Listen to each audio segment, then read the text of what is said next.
Bonjour tout le monde, bienvenue sur Bonté Web TV, la Web TV où on aime voir la vie avec les yeux du cœur. Mon nom est Suzy Matt. Aujourd'hui, j'ai le plaisir de rencontrer Sylvie Paradis à mon studio. Bonjour Sylvie, ça va bien? Super bien, merci beaucoup. Merci d'être ici. J'avais hâte de te rencontrer pour en savoir plus sur les 5 grands rêves de vie, sur aussi toi, tu es formée par John P. Strzelecki, si on le dit un petit peu plus en anglais. Et John a écrit plusieurs livres au niveau du Dauphin blanc. Donc, on parle du White Café, du retour du White Café, Riche et heureux, les 5 grands rêves de vie, le safari de la vie, les moments AA. Donc, tout ça, c'est... moi, j'adore le sujet et c'est ça. Alors, parle-moi-en. Qu'est-ce qui t'a amené aux 5 grands rêves de vie? Les 5 grands rêves de vie, premièrement, mon parcours à moi est un parcours en ressources humaines où j'ai toujours aidé les gens. Aider les gens versus leur talent, être capable de découvrir ce talent-là au sein des organisations. Donc, après 20 ans, pour moi, mon parcours, j'étais rendue à autre chose au niveau, bon, c'est beau de structurer une entreprise au niveau du recrutement, c'est beau être capable d'animer des comités de gestion, de faire de la gestion de conflits. Parfois, en organisation, il y a ça. Mais ce qui est important pour moi, c'est d'aller plus loin versus l'humain. Et quand j'ai démarré mon entreprise il y a plus de 20 ans, mon souci était que l'humain soit plus heureux en organisation. Donc, on parle quand même d'un bon moment. Et quand j'ai eu, il y a quelqu'un qui m'a dit, mais viens voir cet auteur-là, ça pourrait être intéressant. Donc, quelqu'un qui m'a interpellée, je suis allée le voir en conférence et par la suite, on s'est rencontrés. Parce que quand j'ai lu le livre, parce que quand j'étais allée en conférence voir John, je n'avais pas lu le livre. Et quand j'ai lu le livre, c'était comme si nos chemins s'étaient croisés. Moi, j'étais rendue en organisation à faire des outils plus de prévention et comment, je parlais tout à l'heure, utiliser le talent, que les gens soient bien dans leur rôle. On dit toujours la bonne personne sur la bonne chaise, mais c'est pas si évident que ça. Et que la personne soit bien focusée sur ce qu'elle veut vivre, faire, réaliser dans sa vie. Quelque chose qui est beaucoup plus profond au niveau du cœur. Tout à fait. Puis c'est comme si toi, les portes se sont ouvertes au bon moment aussi. Vraiment une rencontre exceptionnelle, mais je crois ça aussi, là, qu'à un moment de ta vie, tu rencontres la bonne personne. Parce que quand j'ai lu ça, j'ai dit c'est un concept qui est admirable, qui est fabuleux. Et il y a quelqu'un qui écrit un livre et moi, je suis capable de suivre ce chemin-là parce que je suis rendue là. Donc, avec John, on s'est rencontrés plusieurs fois en Floride. Il a vu où j'étais rendue. Oui, parce qu'il faut mentionner que tu es la seule qui peut donner les formations. Il t'a choisi, en quelque part, il a senti un lien, une connexion aussi. Tout à fait. Et ça, pour moi, c'est un privilège aussi, parce que tu dis, il te choisit. Et l'enseignement, je suis la première à qui il confiait, c'est son petit bébé aussi, qui confiait l'enseignement des 5 grands rêves de vie, donc de former des enseignants agréés avec la licence. Parle-moi j'ai hâte que tu m'en parles. Qu'est-ce que c'est les 5 grands rêves de vie? Les 5 grands rêves de vie, c'est qu'est-ce qu'on veut faire, voir, expérimenter durant notre vie. Donc, le livre, quand on lit le livre, on est fasciné versus où il nous amène. C'est quoi notre raison d'être? C'est quoi notre mission personnelle?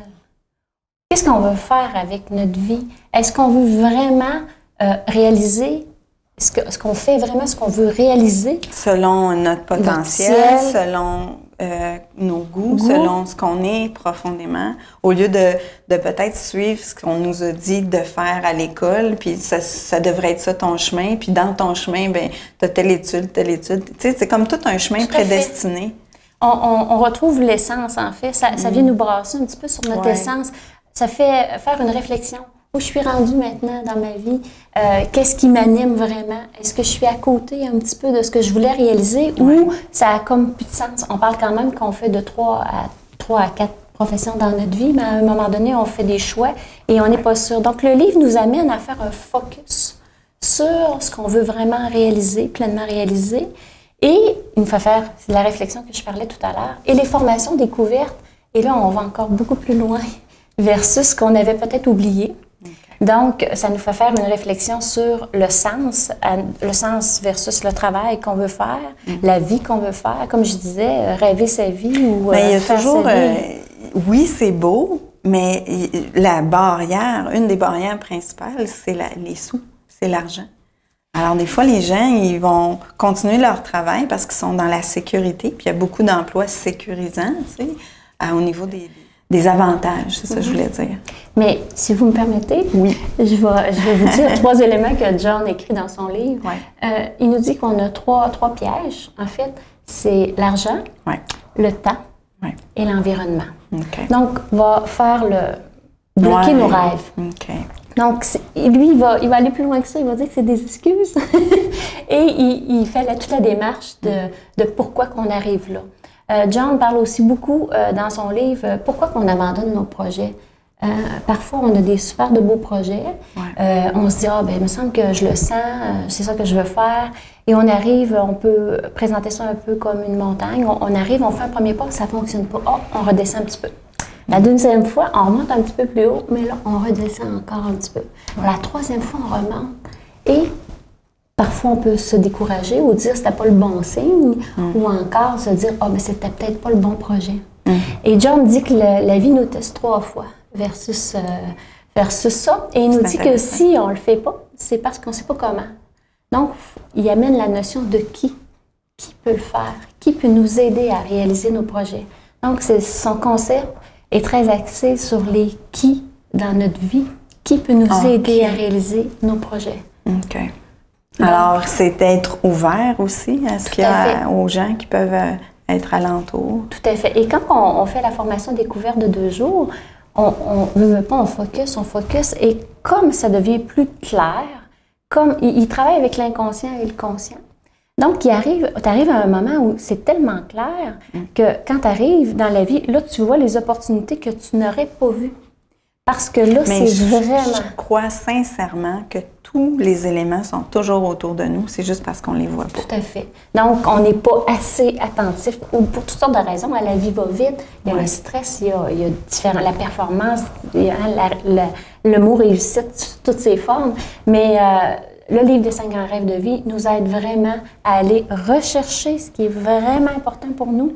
Puis après ça, être capable de réaliser vraiment nos rêves, nos projets et nos aspirations, atteindre le top 5 de nos aspirations. Fait que ça, c'est vraiment intéressant. Je vois que ça t'allume beaucoup, tu as les yeux lumineux. Et là, tu as créé une belle activité le 7 mai. Alors, c'est vraiment ton idée à toi. C'est une rencontre, mais c'est plus intime un petit peu comme rencontre. Parle-moi ça un petit peu. C'est ça. John, qui habituellement fait des rencontres grand public avec beaucoup de personnes. Et pour moi, je lui disais, j'aimerais ça faire quelque chose de différent. Donc, c'est une soirée VIP qui va avoir environ 125 personnes. Donc, je vais parler un petit peu du concept des 5 grands rêves de vie à la base. John va faire une conférence de 40 minutes, mais l'exclusivité là-dedans, c'est qu'il va faire le tour de chaque table. Il va y avoir quelqu'un qui va pouvoir accompagner, exemple, la personne qui ne parle pas suffisamment anglais ou qui est gênée d'aborder John. Ça vaut vraiment la peine de rencontrer cet homme-là. Il ne vient pas souvent au Québec. Donc, de le rencontrer, de lui poser une question. Il a vraiment suivi ton envie de faire ça intime parce que normalement, lui, c'est grand public. Grand public, avec des grands auditoires. Mais je pense qu'il comprenait le sens que je voulais donner à ça aussi. J'ai dit, tu es inspirant. C'est important que les gens puissent se connecter à ça aussi. Et pour moi, c'était de dire aux gens, regardez, il est accessible, il est là. Et ça va être une soirée qui va être chaleureuse. Oui, qui va être chaleureuse, qui va être agréable et qui va aussi, je dirais dans les mots de John, c'est son souhait d'être inspirant. Avant, il a fait de l'intervention en entreprise, il a travaillé pour Disney, il était consultant. Après ça, auteur. Et aujourd'hui, sa plus grande motivation, c'est d'être inspirant. J'ai dit, si tu veux être inspirant, ça serait le fun que les gens aient un contact avec toi. Donc, je pense que j'étais assez convaincante pour qu'ils disent oui, ça va être agréable. Mais j'ai regardé pour voir s'il avait fait des vidéos sur Internet, mais c'est une personne très simple. Tu le vois, il est très jovial, mais simple. Tu sais, c'est pas la grande vente d'un produit ou quoi que ce soit. Alors oui, c'est une belle occasion de le rencontrer. Et cette soirée-là, il y a un cocktail dînatoire, c'est quoi? Tout à fait, un cocktail dînatoire de consommation. Évidemment, probablement signature de livre. J'ai commencé à lui. On se parle mercredi cette semaine pour finaliser cette soirée-là. Donc, signature de livre. C'est Maman A qui sont sortis en novembre. C'est toutes ces petites citations et c'est savoureux. Tu prends le livre de chevet, tu rouvres le livre des petites citations de John. C'est inspirant, c'est stimulant aussi parce que c'est un être qui est spécial. Et c'est un être aussi que l'humain est au centre de sa vie. Il n'aurait pas pu écrire un livre comme Les 5 grands rêves de vie sans que ça soit inspiré en quelque part. Hein? Puis moi, j'ai formé au-dessus de 160 personnes, puis je le taquine souvent. Je lui dis, je t'ai testé, John, pour savoir à qui ça s'adresse. Dans le fond, Les 5 grands rêves de vie, ça s'adresse à tout le monde. Et on fait de la magie avec ça, oui, parce que les gens... Je dirais que sur 160 personnes, puis veux pas, j'en ai formé des gens, là, parce que j'ai été quand même chargée de cours au collège. Donc, les gens sont transformés. J'en doute pas. Ça le fait un grand bien. Puis après ça, il y a des outils, il y a de la mise en action. Des fois, on fait des formations, on est super pépé, puis après, ça peut un petit peu retomber quand on arrive dans notre quotidien. Mais cette formation-là donne des outils pour aller plus loin, puis de mettre en action vraiment ce qu'on a le goût. Donc, un accompagnement, ce qui fait une plus-value au niveau de la formation des 5 grands rêves de vie et de son concept, évidemment, à découverte. Alors toi, ça s'appelle Tout de Go. Si les gens sont intéressés à faire la formation des 5 grands rêves de vie? Oui, tout à fait, sur le site de Tout de Go ou encore les5grandsrêvesdevie.com. Et c'est la même adresse pour faire la réservation pour les billets? Tout à fait. Parfait. Mais je vais tout mettre ça en ligne. Super. Et j'ai très, très hâte parce que moi, je veux être là ce soir-là. J'annule des cours. Je fais presque jamais ça, mais pour moi, c'était vraiment super important de pouvoir participer à cet événement et de rencontrer John. J'ai très hâte. Donc, ça sera un privilège de vous recevoir. Merci beaucoup, Sylvie. Merci. Je te souhaite une bonne journée. Namasté. Je sais pas si tu portes à ça. Alors, mais merci à tous. J'espère vous rencontrer aussi à la soirée là, avec John. Merci. Merci.